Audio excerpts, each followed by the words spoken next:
E hoje teve o lançamento de duas lentes bem interessantes da Nikon que eu achei relevante trazer para vocês e vou falar sobre elas. São duas lentes APS-C, então são duas lentes de um nível um pouco mais alto no APS-C ali. Seria basicamente o topo de linha no APS-C, né, equivalentes a full frames mais interessantes, né, lentes populares full frame. Então vou trazer aqui para vocês as specs delas, né, algumas informações e algumas imagens. Vou mostrar para vocês também algumas imagens aí durante o vídeo. A primeira lente é a ZDX, porque é a APS-C DX na Nikon 1650 f2.8 com VR. VR é a estabilização da Nikon. Então ela tem uma equivalência de 24 a 75 milímetros. É basicamente o 24 70, né, um pouquinho mais ali no telefoto, né? Ela vai até os 75 milímetros de equivalência. Então é uma lente muito interessante, é uma lente estabilizada, uma lente muito compacta. Você pode ver nas imagens aí que é uma lente muito compacta, né? Ela é muito pequenininha. Ela tem um anel de zoom e um anel de controle, né? Pode ser mudado para foco ou controle, pelo que eu vi. É uma lente bem leve, ela tem 330 gramas.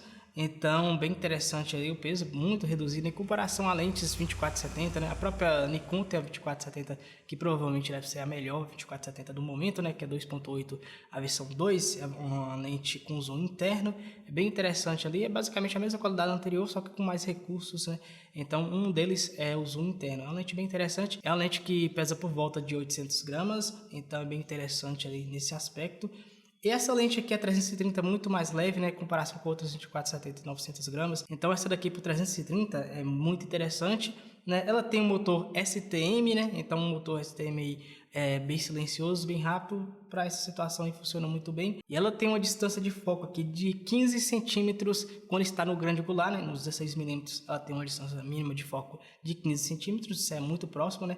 A gente considera que a distância mínima de foco em relação ao sensor, então a partir do sensor é 15 centímetros, então isso é bem interessante. E no telefoto ali nos 50 milímetros, né, vai ter os 25 centímetros de distância mínima de foco, seria mais ou menos o mesmo que a minha 50RF 1.8 tem. Então essa lente aqui já tem review no canal, por sinal. Então bem interessante, ela é uma lente que foca bem próximo para você conseguir fazer umas fotos mais de perto, né, umas fotos não é macro, mas é uma foto mais aproximada, você vai ter uma qualidade interessante. Pelo que eu vi um review só dessa lente, assim como da outra também, só vi um review. Então ela tem uma qualidade bem interessante ali, não deu para comparar com outros modelos, não dá para ter essa ideia, porque acabou de ser lançada, não tem muitos conteúdos sobre ela, mas é uma lente bem interessante. Ela tem pouca respiração de foco, a própria Nikon fala sobre isso, e a S1650 da Nikon também tem resistência à água e à poeira, é bem interessante pela categoria e também pelo preço que ela tem, né? Eu vou falar sobre o preço agora. Então é um recurso aí bem interessante. Ela tem 9 lâminas de diafragma, pelo que a Nikon afirma, tem 9 lâminas, é bem interessante que vai dar um desfoque mais suave, apesar que uma lente zoom 2.8 no APS-C não tem um desfoque tão intenso quanto lentes 1.8, as 2.8 no full frame, né? Não tem tão intenso, mas já tem um desfoque ali legal, dá para trabalhar, é bem legal. Aí já usei uma da 750 da Sigma, então essa aí sendo 1650 é um pouco mais aberta. No fator de corte da Nikon, que é 1.5 contra 1.6 da Canon, né? Então você tem essa vantagem que ela tem equivalência ali dos 24 milímetros, então é mais aberta. E essa questão do diafragma aí bem interessante também, que vai ter um desfoque um pouquinho melhor na categoria. Sobre o preço dela, que é uma das coisas mais importantes que a gente tem que falar aqui, é 899 dólares e 95 centavos, então é 900 dólares arredondando. Então um preço ali um pouco salgado, né? Basicamente o preço ali da 1740 da Sigma, uma lente 1.8 série arte com zoom interno, então tem mais qualidade, é uma lente mais robusta. Porém, ao mesmo tempo ela não tem essas vantagens de ter estabilização que a Nikon tem, não é tão compacta quanto a Nikon, então a Nikon acaba tendo essa vantagem. E também ela tem essa questão de focar mais próximo, então a distância mínima de foco da Nikon é um pouco melhor. Ela vai se comparar com a 1850 da Sigma, agora que eu lembrei dela. Então uma lente bem compacta, essa Sigma, e ela vai se comparar com essa lente da Sigma, né, com o recurso de estabilização, que se não me engano a Sigma não tem. Então ela vai ter estabilização a mais, só com preço superior. Eu não me lembro aqui qual o preço dessa Sigma, se ela é 600 dólares por aí, mas eu acho que é nessa faixa, um pouco menos, um pouco mais do que isso. Não sei o preço exato, mas ela vai se comparar. Porém, essa lente aí é muito mais cara, né? Então, no APS-C é uma das lentes mais caras que vai ter aí. Mas é uma lente interessante, é uma coisa que a Canon não fez, trazer lentes de alta qualidade ali para o malte, né, RF, e a Nikon tá trazendo isso aí. Ela já tem diversas câmeras com sensor APS-C bem interessantes, vai trazer lentes também de alta qualidade para esse sensor. Então, é bem importante isso aí que a marca está importando com quem compra a APS-C da própria marca, né? Diferentemente da Canon, que não está muito interessada, né, no APS-C, acaba passando isso para outras marcas fabricarem. Mas é isso. Agora falando sobre a ZDX MC de macro, provavelmente, 35mm 1.7. A 35 1.7 que tem equivalência a 52mm, né? 52,5mm. Então é basicamente uma cinquentinha no APS-C, né? Com abertura 1.7, uma lente bem interessante ali. Ela vai ter um preço mais interessante também.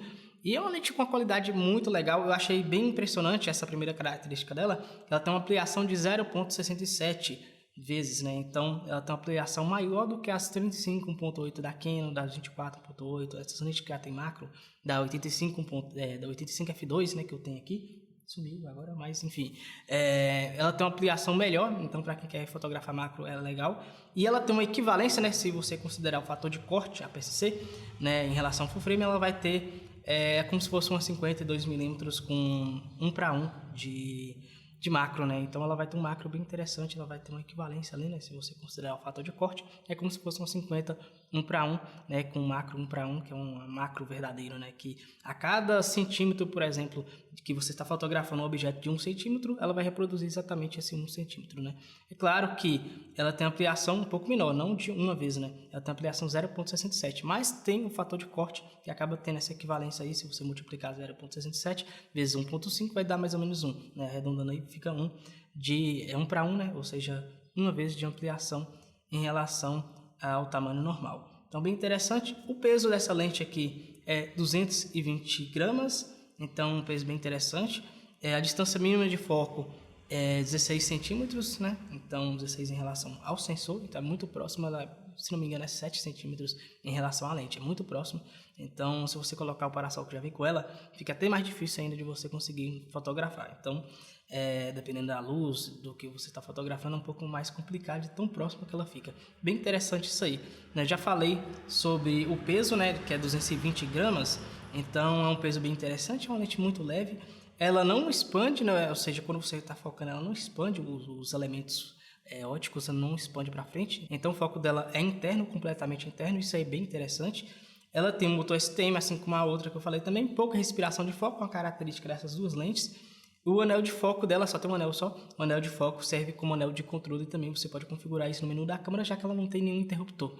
Mesma coisa que aqui não faz, que eu não gosto muito, mas eu espero que a Nikon pelo menos tenha algum botão na câmera que consiga fazer essa mudança rápida, né? Se não tiver, fica sempre complexo entrar no menu e ficar definindo o que vai fazer esse anel de controle, então fica um pouco chato. Mas eu espero que a Nikon tenha uma solução um pouco melhor que a Canon nesse aspecto. Agora, a resistência à água e poeira ela também tem, assim como a outra lente que eu acabei de falar aqui, a 1650. Ela tem também 9 lâminas de diafragma, que isso é bem interessante. Só para você ter uma ideia, a minha 50mm RF 1.8 ela tem 7 lâminas, então essa lente tem 9. É algo que parece mais com as lentes série S da Nikon, ou então série L da Canon também, as topo de linha, G-Master, enfim. Ela tem a quantidade de lâminas mais próxima ali do que as lentes topo de linha entrega. Então, bem interessante ali que você vai conseguir um desfoque mais arredondado. O preço dessa lente, $450. É um preço mais interessante ali no APS-C. Sobre o preço delas no Brasil, é claro que elas não foram lançadas oficialmente ainda no Brasil, assim, não tem ainda disponível para você comprar, mas imagino que nos $900 se converta ali por volta dos 6 a 7 mil reais com certo tempo, né? Não agora próximo até o final do ano, mas assim, quando passar mais ou menos um ano, que o preço estiver normalizado, eu acredito que ela vai estar custando ali entre 6 e 7 mil. Eu acredito que seja mais próximo de 7 mil reais aqui no Brasil, né? Talvez seja até um pouco mais, que eles costumam aumentar um pouco o preço, tem fator de imposto e tudo mais, tem muitos fatores aí que pode aumentar o preço. No Brasil é tudo muito complexo, então acredito que seja por volta dos 7 mil reais ali, que é mais ou menos o que eu vi a Sigma, 7, 8 mil reais a Sigma custando, então acredito que seja nessa faixa também. E essa lente 35mm que é mais barata, ela deve custar ali por volta dos 3 mil reais, até 4 mil no máximo. Preço à vista, claro, parcelado fica mais caro. Então, deve ser nessa faixa de preço, é um preço mais interessante. É um preço ali que já vai brigar com lentes da Canon, né? Eu estou comparando com a Canon, que eu conheço mais em relação a preço, vai brigar com as lentes full frame da Canon. Porém, uma lente que tem um macro bem interessante, uma qualidade muito boa. Então, espero que surpreenda, né, os usuários da Nikon nesse aspecto aí. A Nikon já tem outras lentes APS-C interessantes, né? Ela tem uma 12-28, que é equivalente a 10-18 da Canon, porém, um pouco mais fechada no grande angular e é um zoom muito mais extenso, né? Ela vai até os 28mm em relação ao 10-18, que não chega nem 2 vezes de zoom. Então é mais interessante nesse aspecto. Ela tem essa lente EPZ, né? Ou seja, ela tem Power Zoom, é bem interessante, coisa que nesse caso a Canon não tem.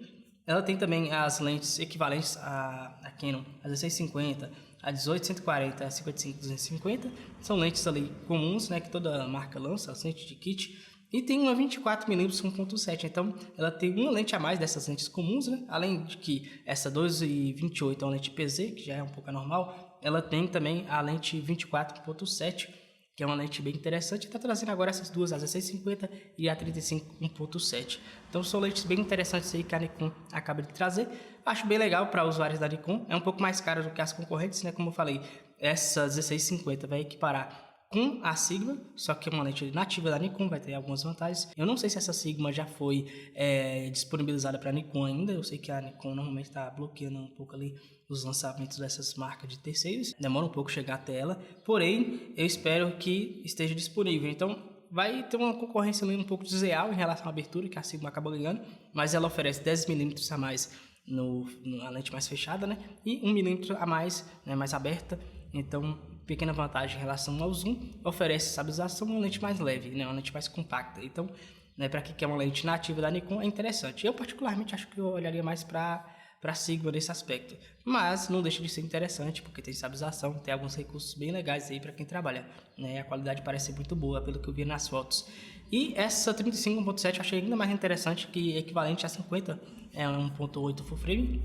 É claro que, né, em relação ao desfoque um pouco menos, né, porque no APS-C tem menos desfoque, mas no geral eu acho bem interessante aí essa lente, porque ela tem uma função macro bem legal e tem esses recursos que eu acabei de citar aí, todos esses recursos aí muito interessantes também, que para o usuário da Nikon vai ser bem interessante ter uma lente de respeito no APS-C, coisa que a gente não tem na Canon, né? Se a gente quiser uma lente de APS-C de alta qualidade não vai ter, então a gente acaba comprando full frame muitas vezes para ter as lentes boas, né? Ao invés de comprar uma lente full frame e usar na APS-C, você acaba não tendo o benefício da lente ser mais barata e mais apropriada para o APS-C. Você tem lente full frame que funciona, obviamente, mas você paga mais caro por isso, né? Por esse campo de visão maior que o full frame consegue oferecer, né? A cobertura maior de sensor, na verdade. Então acaba tendo essa desvantagem que você paga mais pelas lentes full frame para usar na APS-C, o que não faz muito sentido muitas vezes. E ainda você tem umas lentes 2.8, como as 16 a 28, não tem muitas lentes mais apropriadas, né? Com abertura por volta ali de 1.8, que no APS-C é muito importante, já que tem um desempenho de ISO um pouco melhor que o full frame. Então, são lentes interessantes ali. Acho interessante que, se você é usuário da Nikon, dá uma olhada depois assim que chegar no Brasil, ver se compensa comprar, né? Essa 35 ela vai competir com a linha R da Viltrox, então você tem que dar uma olhada aí, ver se está disponível para Nikon, né? Que a Viltrox é mais barata, né? Mas a gente tem que ver como que se comporta as duas em relação à qualidade. Em breve vai ter mais reviews aí no YouTube, com certeza, então você pode comparar esses fatores, mas é bom já ficar sabendo dessas novidades. Então é isso, pessoal. Se você gostou desse vídeo, você pode deixar seu like aqui, seu comentário, se inscrever no canal, né, para você não perder mais conteúdos como esse, e até a próxima.